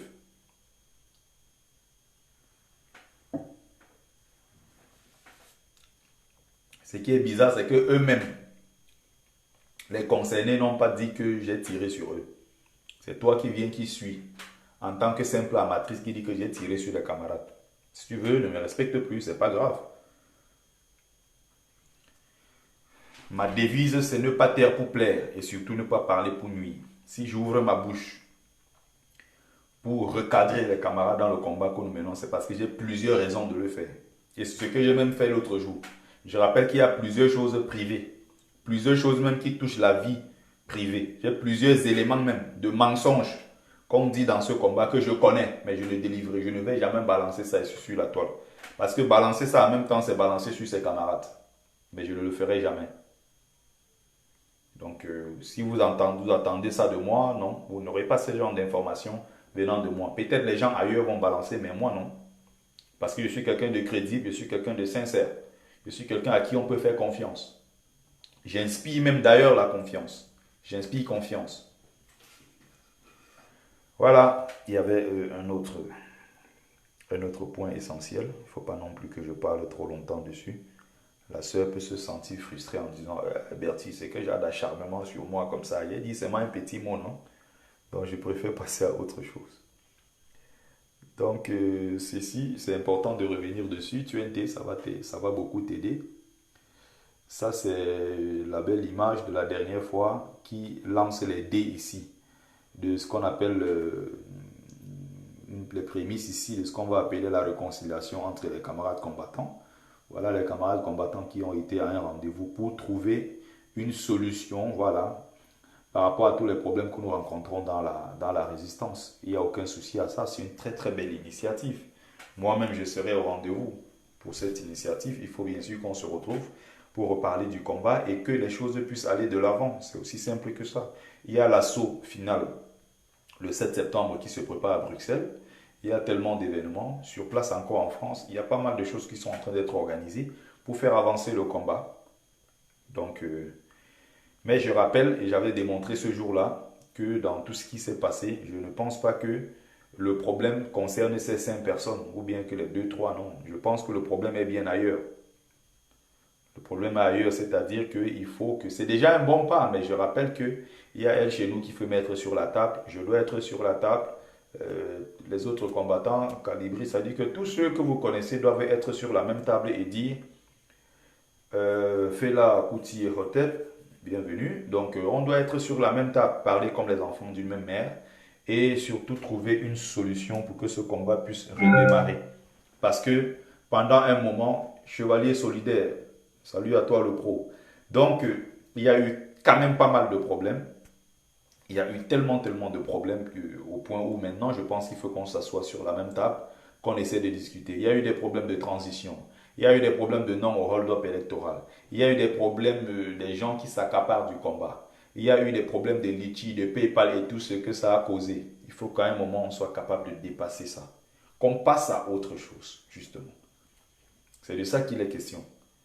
Donc tous les commentaires qui viennent après concernant tantôt on tire sur les camarades. C'est curieux parce que vous trouvez toujours qu'on tire sur les camarades. Et quand ce sont eux qui tirent sur les autres, vous n'êtes jamais là pour voir. Vous n'êtes jamais là pour voir. Je dis que beaucoup prennent même position souvent sur certains sujets dans ce combat, sans comprendre, sans connaître les tenants et les aboutissants. C'est pour ça qu'il y a même d'ailleurs trop de mélange et trop d'erreurs dans ce que nous faisons. Parce que quand on dit au sein de la brigade anti-Sardinane, il y a une cellule de communication. Dans la cellule de communication, il y a un porte-parole qui est tel, Stéphane Tchoumbu. En dehors de lui, il n'y a pas quelqu'un d'autre qui doit tenir des discours. Stéphane Tchoumbu dit ceci à midi. 30 minutes après, tel pond un autre type là-bas, il va dire directement droit de réponse. Il vient pondre sa part. Et il y a l'autre de l'autre côté le lendemain, lui-même qui pond. On sort de là maintenant, on va de l'autre côté. JSK a fait ci, tel a fait ça. On ramène le débat. On cogne même les têtes des gens. Le CCD a fait ci, le tel a fait ça. Chacun est libre de faire ses lives parce que c'est devenu la chose la plus facile. En 2-3 secondes, on est connecté. Hop, on est en direct. On commence à balancer sur les camarades. Ça a contribué à tuer ce combat. Comme évidemment, il y a ceux qui sont arrivés dans le combat parce qu'ils cherchent les vues et les likes. Ils veulent être des stars. Les gens qui sont dans le combat parce qu'ils veulent bien qu'on les remarque quelque part, je ne sais pas, dans les rues, qu'on vient faire des selfies avec eux, ils sont contents. Ceux qui se sont battus jusqu'à ils sont prêts à faire la bagarre en plein Paris, le 18, où il y a plus de des dizaines de milliers de Camerounais qui sont rassemblés devant les caméras du monde entier. Quelqu'un estime qu'on doit prendre le micro pour le présenter. Les gens sont venus à Paris pour me voir arriver, on a présenté les autres. Moi, Martin Tajo, on ne m'a pas présenté. Comprenez-moi les choses. Et si c'était un truc contre lui, si c'était lui qui faisait, vous n'allez jamais vous rendre compte. Et cette bêtise-là, nous, on a fait l'effort de couvrir ça depuis longtemps. On a même évité, j'étais même le premier ce jour-là à éviter que les camarades qui faisaient les lives partent dessus, parce que ça aurait été une honte devant tout le monde. Qu'on fasse des bagarres entre nous-mêmes, au sein même de la brigade. Qu'on fasse des bagarres entre camarades résistants. Parce qu'on n'a pas présenté quelqu'un. Vous n'avez pas parlé de ça. Vous venez sur le live de Betty, dit que j'ai tiré sur les résistants. Et cet acte-là, c'est quel genre d'acte? Moi, j'étais là-bas, on m'a présenté. Moi, on ne m'a jamais présenté. Je n'ai jamais demandé même qu'on me présente. Je n'ai jamais été là pour dire, donnez-moi le micro, il faut qu'on me présente. Je m'en fous complètement. Les gens sont venus manifester pour leur pays. Mais les gens ne sont pas venus voir X ou Y. Mais le grand maître estime qu'on est venu le voir. Les gens sont venus à Paris me voir. Mais non, les gens sont venus manifester parce que au Cameroun, ça ne va pas. On n'est pas venu voir, on serait peut-être venu voir Richard Bonan ou bien je ne sais pas qui. Les gens sont venus pour voir Patrick Nganang, je ne sais pas, quelqu'un sort de je ne sais où. Pour dire que les gens sont venus le voir et arriver à Paris, on ne l'a pas présenté. Vous allez porter maintenant comme d'habitude, aller raconter là-bas que Bertie a dit que... Mais quand c'est de l'autre côté, des gens qui font des choses pour nuire aux autres camarades combattants, vous n'êtes jamais là. Et nous on voit, et je ne suis pas dans le 2 poids 2 mesures. Je suis quelqu'un de... Comment dire ça? Je suis comme l'intermédiaire. J'essaie d'absorber et de ma position, j'observe Et je suis un homme libre, libre dans mon discours, libre dans mes paroles. Je dis ce que je pense. Et je suis un peu comme le résumé, je suis en quelque sorte celui qui est l'intermédiaire entre ces deux pour essayer de voir tout ce qui se passe. Et tenez-vous tranquille que quand je prends la parole ici pour parler, j'ai toujours une position qui est assez claire. Je ne suis pas là pour tirer sur lui, mais je suis conciliant. Je suis dans l'intention de quelqu'un qui veut résoudre un problème. Je ne suis pas là pour tirer. Il y a un seul que j'ai tiré sur lui. Plusieurs fois, le bâtard de Kikinette, j'ai tiré sur lui. Et je n'hésiterai pas encore à tirer sur lui. Parce qu'il avait causé un tort très grave à ce combat. Et même les autres qui sont encore là. Et j'avais rappelé dans le live que dès que j'aurai la moindre preuve par rapport à tout ce qui concerne le PayPal, dès que ce qui concerne tout ce qui est la transition, les camarades qui ont voulu s'entendre avec des gens pour créer un gouvernement de transition, abandonner Maurice Kamto au pouvoir, créer leur gouvernement de transition et autres là, il y a encore certains détails dessus très importants à connaître. Dès que j'aurai la moindre preuve que je peux brandir ici en public, je vais les balancer tous parce que nous on ne veut pas des faux. Et moi je suis contre les faux combattants dans ce que nous faisons. C'est pour ça que je commence déjà par dénoncer ceux qui ont pris ce combat en otage, ceux qui ont pris la base pour en faire une affaire de copinage. Et je dénonce surtout ceux qui sont entrés dans ce combat à cause des likes, des vues et des partages. Et je rappelle que ce combat, ça ne se menait pas sur les réseaux sociaux. Il y a beaucoup qui n'auraient jamais, je dis bien jamais, rejoint le combat que nous menons. Beaucoup sont dans ce combat parce que ça donne les vues. Parce qu'on peut partir du vide. On peut être incognito. Il y a un jour, 2 jours, 3 jours, je ne sais pas combien de temps. Et on entre dans ce combat et au bout de quelques semaines, on commence à être suivi dans un live par 500 personnes, 800, jusqu'à 2000, 3000, je ne sais plus combien. Justement parce que ces gens-là savent sur quelle ficelle tirer pour amener plus de followers chez eux. Ils sont dans la course aux vues. Ils sont dans la course, dans la Starmania. Vous ne voyez jamais ça. Vous ne dénoncez pas ça. Ceux-là pour vous, oh, c'est des vrais combattants parce qu'ils prennent le téléphone, ils partent se mettre, je ne sais où, ils commencent à crier. Paul Biya fait ci, Paul Biya Mogo. Quand ils crient, c'est pour ça que je dis toujours, vous êtes dans l'émotion. Vous êtes dans l'émotion. Vous n'analysez pas froidement les choses. Vous êtes toujours dans l'émotion. Moi, je ne suis pas dans l'émotion. Analysez comme faites ce que vous voulez, crier, chanter, danser. On connaît dans ce combat ceux qui sont des vrais combattants. On connaît ceux qui sont sincères.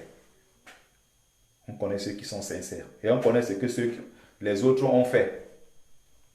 Sauf qu'il y a des choses que je ne peux pas me permettre de dire parce que je sais que si je le dis, ça va causer un tort très grave au combat que nous menons. On avance d'abord. Ceux qui sont souvent devant vous, qui font des lives et autres, ne sont pas toujours ceux que vous pensez. Vous ne les connaissez pas. Vous ne dormez pas avec eux. Quand ils font les réunions back, vous n'êtes jamais là. Vous ne connaissez pas ce qui se passe. Donc à un moment, il faut un peu arrêter. Alors, il y avait également ça important à aborder. Donc, il y a une question sur le paternalisme des Arabes que je voulais aborder. Ceux-là qui sont venus donner des leçons en disant que il faut jeter les noirs chrétiens et préférer les noirs musulmans parce que eux au moins ils ne sont pas dans le péché. Voilà comment les gens à partir du Maghreb décident de qui est bon noir et qui est mauvais noir. Et il y a nos frères malheureusement qui sont tombés dans ces pièges-là et tiennent les mêmes discours. Je voulais revenir dessus. Voilà.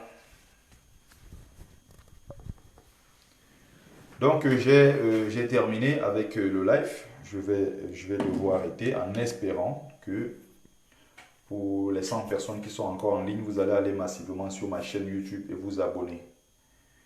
Allez juste cliquer, vous tapez Verti le Kamit, vous vous abonnez sur ma chaîne YouTube. Je vais commencer à publier une série de vidéos quand j'aurai au moins 5000 abonnés. Je ne fais pas assez la promo de ma chaîne YouTube, mais je pense que je vais démarrer d'ici peu avec des nouvelles vidéos. Merci à ceux qui ont pris le temps de regarder le live, que le combat continue et que ça reprenne du plus belle. Et n'oubliez pas que pour nos enfants orphelins de l'extrême nord, il y a le PayPal en ligne. Merci voilà, à ceux-là qui voudront bien faire un geste. J'ai terminé. Très très bonne soirée. Salut à toi Makeda Flora et Didoumbia également.